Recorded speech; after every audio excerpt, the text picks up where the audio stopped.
Friends, आज हम बात करेंगे मेंटल डिसऑर्डर की। मानसिक रोग, ये क्या होते हैं, क्यों होते हैं, किन परिस्थितियों में होते हैं, कब होते हैं, इनके बारे में हम जानेंगे ज्योतिष से। फ्रेंड्स, कोरोना काल में मानसिक रोग विशेष रूप से सामने आए। मेरे पास काफ़ी लोगों के फ़ोन आए और काफ़ी लोग डिप्रेशन में चले गए। किसी का जॉब चला गया था उस समय, किसी के घर में कोई बीमार था, तो सबको इस तरह के मानसिक रोगों की परेशानी हो गई थी। लोग काफ़ी डिप्रेशन में जा रहे थे। किसी ने काफ़ी सारा लोन उठा रखा था, उसकी जॉब चली गई, अब वो लोन कहाँ से चुकाए, तो वो बहुत ज़्यादा डिप्रेशन में चले गए। तो इनकी क्या वजह होती है, कौन-कौन सी ग्रह स्थितियाँ होती हैं कुंडली में, जिनके कारण कि मानसिक रोग होते हैं, इनके बारे में आज हम जानेंगे। तो फ्रेंड्स, मानसिक रोग में डिप्रेशन आते हैं, ऑब्सेसिव कंपल्सिव डिसऑर्डर आते हैं, फ्रस्ट्रेशन आती है, यानी अवसाद जो होते हैं वो आ जाते हैं। व्यक्ति बहुत ज़्यादा डिप्रेशन में चला जाता है, नेगेटिव हो जाता है। परिस्थितियाँ कुछ इस तरह की हो जाती हैं जिसके कारण व्यक्ति इस तरह की सिचुएशन फेस करता है। फ्रेंड्स, मेंटल डिसऑर्डर को पागलपन मान लिया जाता है, पर ये पागलपन नहीं होता है, क्योंकि ये किसी भी स्वस्थ दिखने वाले व्यक्ति को हो सकता है। क्योंकि इसके सिम्टम्स जो है हमेशा सामने नहीं रहते। इसके लक्षण कई सालों तक सामने नहीं आते और कभी कभी बचपन में ही इसके लक्षण सामने आ जाते हैं। तो इसलिए ये जो है लूनेटिक वाली स्थिति नहीं होती है। ये जो है अधिकतर सभी व्यक्तियों को जो है मानसिक रोग हो सकते हैं। बस कुछ ही परसेंट की दूरी होती है। सभी में इनके कुछ ना कुछ लक्षण ज़रूर होते हैं।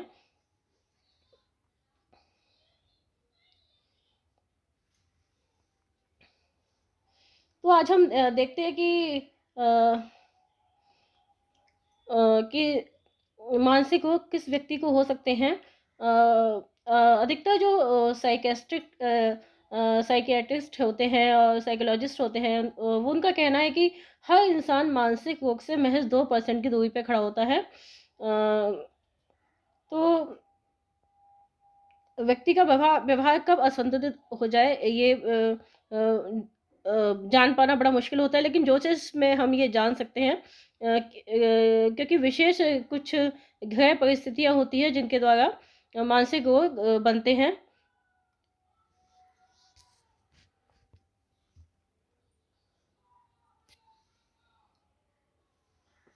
सबसे पहले तो हम ये देखेंगे कि क्या जातक में रोग होने के लक्षण विद्यमान है, क्या जातक की कुंडली में मेंटल डिसऑर्डर के रोग होने की जो लक्षण हैं वो हैं, वो योग हैं जिनके कारण मेंटल डिसऑर्डर हो सकता है। या यदि हाँ हो सकता है तो फिर वो कब हो सकता है, तो ये जानना बहुत ज़रूरी है कि कब होगा। हमने देखा है कि एक व्यक्ति बहुत अच्छी ज़िंदगी जी लेता है, सारी ज़िंदगी जी लेता है, लेकिन जो है एंड में फिर उसको अधेड़ावस्था में उसको जो है मेंटल डिसऑर्डर हो जाते हैं और कुछ मामलों में बचपन से ही दिखाई देते हैं। इसलिए ये जानना ज़रूरी है कि जातक की कुंडली में मेंटल डिसऑर्डर के जो लक्षण हैं वो विद्यमान हैं, वो प्लैनेटरी कॉम्बिनेशंस हैं, अगर हैं तो वो कब एक्टिव होंगे। अधिकतर हमने देखा है कि जो चंद्रमा होता है वो हमारा सेंट्रल नर्वस सिस्टम से जुड़ा होता है। अगर चंद्रमा जो है वो कमज़ोर होता है, अफ़्लिक्टेड होता है, क्षीण क्षीण चंद्रमा होता है, अफ़्लिक्टेड चंद्रमा होता है, तो डिप्रेशन में जाने की बहुत अधिक संभावना रहती है, मेंटल डिसऑर्डर की बहुत अधिक संभावना होती है। दूसरा जो प्लैनेट है वो है मरकरी। बुध जो है आपका बुद्धि का कारक है, और बुध जो है आपकी डिसीजन पावर को कंट्रोल करता है। आपकी जो है अगर बुध जो है आपका कमज़ोर हुआ, अफ़्लिक्टेड हुआ, तो आप गलत डिसीजन ले सकते हैं और जिसके कारण आपको मेंटल डिसऑर्डर हो सकता है, डिप्रेशन में आप जा सकते हैं। अ बुध आपकी बुद्धि है, अगर बुध पीड़ित हो जाता है तो आपकी सोचने समझने की जो शक्ति है वो भ्रष्ट हो सकती है। इसके अलावा जो राहु केतु होते हैं वो भी महत्वपूर्ण भूमिका निभाते हैं। राहु हमको पता है कि सडननेस का कारक है। राहु जो है अनिश्चितता का ग्रह है और इसकी कोई बाउंड्री नहीं है। ये अनलिमिटेड होता है। जब राहु का प्रभाव चंद्रमा पे होता है तो आपके जो थॉट है वो भटक जाते हैं। आपने सोच आप आपके जो मन में विचार आते हैं वो भटकाव लाते हैं।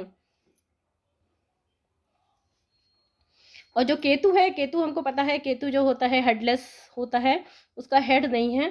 तो जब केतु होता है तो भी व्यक्ति की सोचने समझने की जो शक्ति है वो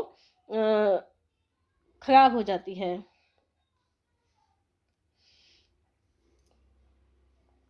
इसी तरह से जो हाउसेस हैं, जो हमारा एस्केंडेंट है वो जातक को रिप्रेजेंट करता है, जातक के व्यक्तित्व को, जातक के की जो क्वालिटीज़ हैं वो बताता है। जातक के जो ओवरऑल पर्सनालिटी है उसको बताता है। अगर उस पर दुष्प्रभाव होता है तो भी मेंटल डिसऑर्डर होने के चांसेस होते हैं। इसी तरह जो एट्थ हाउस होता है, जो त्रिक हाउसेस होते हैं 6 8 12, वो भी आपके जो दुख का कारण होते हैं, उन्हें त्रिक स्थान बोलते हैं, वो आपके दुख का कारण होते हैं। जो एट्थ हाउस होता है वो भी आपको मेंटल डिप्रेशन दे सकता है, मेंटल डिसऑर्डर दे सकता है अगर उसमें मैल्फिक इन्फ्लुएंस होता है तो। फोर्थ हाउस जो होता है वो आपके सुख का कारण होता है, आपका घर परिवार का होता है। और अगर यहाँ पे भी मालफिक इन्फ्लुएंस होता है तो भी व्यक्ति डिप्रेशन में आ जाता है। इसी तरह से जो फिफ्थ हाउस है, फिफ्थ हाउस जो है आपकी क्रिएटिविटी का होता है, बुद्धि का होता है, ज्ञान नॉलेज का होता है। तो इस पे भी अगर जो है दुष्प्रभाव होता है तो भी व्यक्ति जो है वो डिप्रेशन में चला जाता है, मेंटल डिसऑर्डर की स्थिति उसको हो सकती है। इसी के साथ अगर आप देखें जो ट्वेल्थ हाउस होता है, हम ट्वेल्थ हाउस जो होता है हमने बताया टेक हाउस में आता है, और ये दुख के कारण होते हैं। और ट्वेल्थ हाउस जो होता है आपके लॉसेस का भी होता है, ये आपकी स्लीप का भी होता है। अगर यहाँ पे मालफिक इन्फ्लुएंस होता है तो व्यक्ति को अच्छी नींद नहीं आती है, लॉसेस व्यक्ति के ज़्यादा होते हैं, इनकम कम होती है। तो इस तरह से व्यक्ति मेंटल डिसऑर्डर से पीड़ित हो सकता है।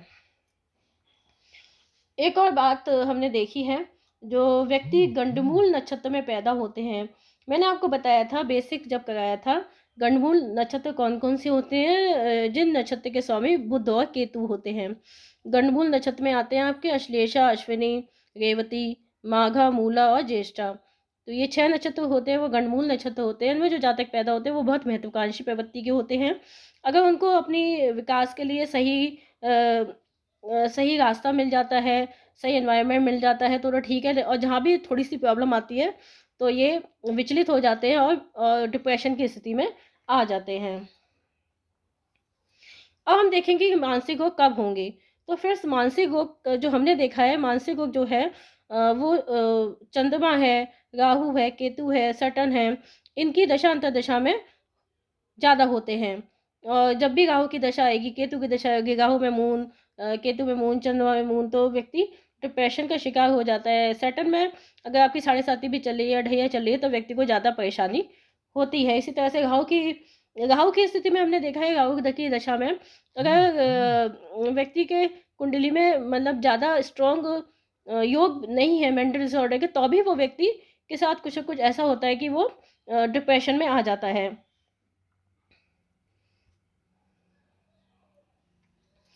तो फ्रेंड्स अब हम देखते हैं एग्जाम्पल हॉरोस्कोप से कि मेंटल डिसऑर्डर की स्थिति किस तरह से बनती है, किस तरह से व्यक्ति को डिप्रेशन हो सकता है। तो ये सुशांत सिंह राजपूत की कुंडली है। इन्हें सभी जानते हैं। इन्होंने छोटी सी उम्र में ही काफ़ी कुछ गेन किया, काफ़ी अच्छा फिल्मों में भी नाम कमाया, अच्छी फिल्में दी। इसके साथ ही ये पढ़ने में भी बहुत अच्छे थे। लेकिन इनका देखिए आप, शनि और चंद्र का आपस में कनेक्शन हो गया। यहाँ पे 1/7 होने से सप्तम दृष्टि बढ़ गई है, और इससे क्या हुआ, चंद्रमा पीड़ित हो गया और डिप्रेशन की स्थिति में आ गया। यहाँ पे देखिए मरकरी पर राहु की नौवीं दृष्टि है, यानी कि नवम पंचम योग बनना है, जिससे आपकी सोचने समझने की शक्ति भी जो है पीड़ित हो गई, आपने गलत निर्णय ले लिया। इसी तरह से अगर आप देखेंगे तो यहाँ पे जो है ये मंगल है, मंगल केतु के साथ है, ये राहु है यहाँ पे। तो यहाँ पे मंगल भी जो है वो दुस्साहस देता है। मतलब इनके इतना ज़्यादा अवसाद हो गया, इतना ज़्यादा डिप्रेशन में आ गया कि इन्होंने गलत निर्णय ले लिया और फिर मार्स और केतु ने इन्हें इतने तो दुस्साहस कर दिया कि इन्होंने अपने जीवन को समाप्त कर लिया। तो इस तरह से हम देख सकते हैं कि मेंटल डिसऑर्डर की जो स्थिति होती है वो कभी कभी काफ़ी गंभीर भी हो जाती है अगर इसका समय पे उपाय ना किया जाए। इसलिए ज़रूरी है कि आप समय पे अपनी कुंडली को दिखा लें किसी विद्वान ज्योतिष को और उनसे उपाय पूछ लें, क्योंकि समय पे अगर पता लग जाए कि हाँ, इस तरह की परिस्थिति आपके साथ आ सकती है, तो उस दशा अंतर्दशा में आप विशेष प्रिकॉशन ले सकते हैं, विशेष जो है उपाय कर सकते हैं, जिस तरह से ये समस्या गंभीर ना हो और आप कोई गलत कदम ना उठाएँ। ये फ्रेंड्स आपको जो